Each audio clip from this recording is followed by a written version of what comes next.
Hi folks, and welcome to the Irish History Podcast. My name is Finn Dwyer and thanks for tuning in. While I'll be introducing the Land War in a few minutes, I'm going to kick off with a quick story about how I put these podcasts together.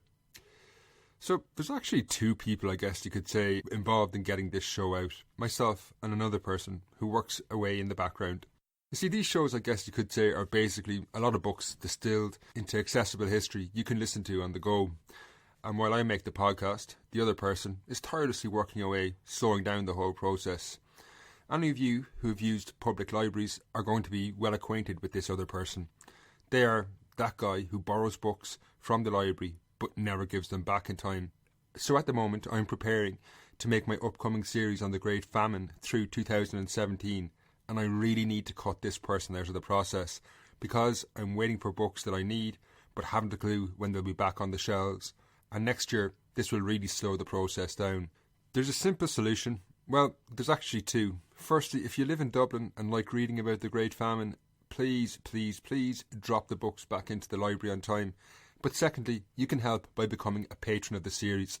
Over the last few weeks, I've been running a major crowdfunding drive to make that podcast series on the Great Famine in 2017 at the website patreon.com/Irish podcast. It's really easy to get involved, and as a patron, you will get lots of rewards from extra podcasts to episode guides and even online discussions. With 82 listeners just like you signed up so far, I've just reached my initial target, which was $500. However, my next target is $1,000, and this is a pretty important goal because once I reach that figure, I'll be able to buy my own copies of the core texts I need and remove that anonymous guy in the library from the process. I really would like to be well on the way to reaching that target by Christmas, and I think with your support it's achievable. You can get involved today at Patreon, that's patreon.com/Irish podcast. That's patreon.com/Irish podcast. When you become a patron, you get lots of bonus content. For example, I've just released my first exclusive patrons podcast on the Land War, which is the background to the Phoenix Park murders and the Mam Trasna murders. Now next I'm going to give you a snapshot of that show so you can get a sense of what you'll be getting.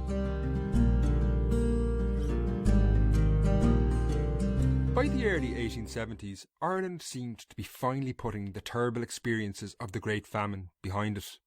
During those dark years of starvation, 1 million people had emigrated and nearly another million had died. The island had been impoverished. Between 1848 and 1851 alone, 58,000 families had been evicted from their homes and plunged into utter destitution. However, by the 1870s, Ireland seemed to have turned a corner. Emigration, which had been soaring since the end of the Great Famine in the early 1850s, finally began to slow down as the economy was doing well. However, appearances can be deceptive, and while there was no question that life for many was improving in the 1870s, many, if not most, still lived no more than a failed harvest or an economic recession away from utter destitution. Overall, Ireland was still a deeply unequal society. 800 families owned 50% of all land. For the poor peasants who rented land from these families, their long-term hopes had not improved much since the Great Famine. In some respects, their opportunities were declining. Since the 1850s, more and more land was being given over to cattle herding rather than growing crops. As cattle herds were less labour-intensive, that meant that there was simply less work to go around. However, the economic successes of the early 1870s did mask this inequality at the very heart of Irish society. But in reality, most peasants were still living on or just above the breadline.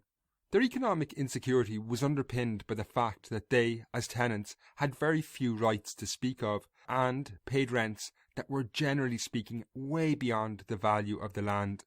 Even in good years, many of the poorer tenants in the west of Ireland in particular had to travel to England or Scotland at harvest time to work on farms there just to pay the rent. Nevertheless, the uncertainty of life was masked by the economic stability of the early 1870s. However, in the middle of that decade, this stability that papered over the cracks at the heart of Irish society began to falter, and an explosive situation developed in the west of Ireland, a situation that would explode into the Land War in 1879. Now, while a global recession was taking hold in the USA and Europe, which would eventually take its toll on Ireland, there were other, more concerning pressures unique to Irish society. Emigration had long been essential to stop tensions in Ireland building up, as those who desired change simply upped and left. However, through the 1870s, emigration from Ireland had trailed off, as the USA was gripped by a deep recession, and things at home weren't that bad, as I've said. This left large numbers of people in Ireland as the economy began to falter from around 1877. Serious alarm bells were sounded in that year of 1877 when the potato crop, still the staple diet for millions, failed, a deeply concerning event. This was followed by a cholera epidemic that impacted hen stocks. Poultry and eggs, which had become a major aspect of the rural economy in recent decades, were decimated. Agriculture, the basis of the economy, faced a complete collapse. Rural tenants, many of them renting plots of land no more than a few acres in size, were struggling to survive. They soon fell into rent arrears. By early 1879, the situation was dire. Shopkeepers in the west of Ireland were owed £200,000, a huge sum for the time, and could not afford to extend credit lines any further. Many families had fallen deeply into rent arrears, and when the harvest failed again that year, famine loomed on the horizon. To add to this explosive cocktail, building in the west of Ireland, the seasonal work in England and Scotland, on which many depended, was in short supply that year. This deepened the economic crisis while simultaneously ensuring there were large numbers of adults who normally left Ireland now remaining in the country.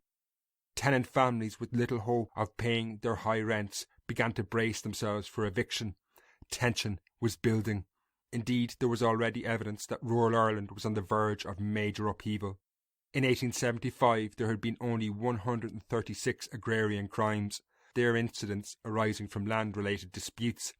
However, by 1878, this had increased to 300 in number, accounting for 11% of all crime in Ireland that year. This was little wonder, given many in Connacht in particular feared a repeat of 1845 and the Great Famine was on the cards. In that fateful year of 1879, the west of Ireland would explode in one of the biggest rebellions in Irish history, that is, the Land War. The rest of this show includes fascinating stories from across Ireland, including this one from Shanachrain near Dunmanway in County Cork. In July 1880, the local landlord, a Captain Craig, successfully evicted Daniel and Mary Hurley along with their children from their home in Shanachrain near Dunmanway, County Cork, as they were unable to pay their rent. Afterwards, the landlord, Craig, rented the farm to a new tenant, the widow Leary, who ran a shop in the area. This act of renting the farm of someone who had been evicted, called land grabbing, was one of the most despised acts in Ireland. The new tenant was exploiting the misery of the evicted family. However, in this case, the new tenant, the widow Leary, did not last long in Hurley's home. Late on the evening of the 18th of December 1880, this was a week before Christmas, the previous tenant, Mrs. Mary Hurley, arrived at the house accompanied by 6 armed and masked men and told the widow Leary to leave. The widow begged for 24 hours, protesting that it was a cold night, but Mrs. Hurley and her children forced her from the building and moved back in. The widow's furniture was then thrown into the yard, and at gunpoint she had to swear she would never return. With nowhere to go, the widow Leary then approached her neighbours, but they would not open the door to her. No one wanted to be associated with a land grabber. The widow Leary, however, went to the police, who arrived the following morning and arrested Mrs. Mary Hurley, who cried, "Let them arrest me, but I'll remain here. The Land League will do it for sure. My father and grandfather lived here for 80 years, and the widow Leary must not be in my house." She then turned to the widow Leary and said, "Do you think the Land League will allow you to be in this house?" before going on to threaten her with the most lethal of League tactics, the boycott. The full show, which tells the story of the Land War, including how the term boycott was invented in the west of Ireland during this conflict, is available now at patreon.com/Irish podcast. You can get that 30-minute podcast by signing up as a patron today. You will not only get the show, but also the episode guide and future monthly podcasts. That's all available now at patreon.com/Irish podcast. If you get on board today, you can help me reach that important target of $1,000 by Christmas. That address, one last time, is patreon.com/Irish podcast. Next week I will be returning with the fascinating story of an unusual Irish emigrant who left Ireland in 1906 to move to South Dakota. That woman was Mary Guinevere Dwyer, my grandaunt, and her life story is pretty fascinating. So until next time, Slán, and thanks for your ongoing support.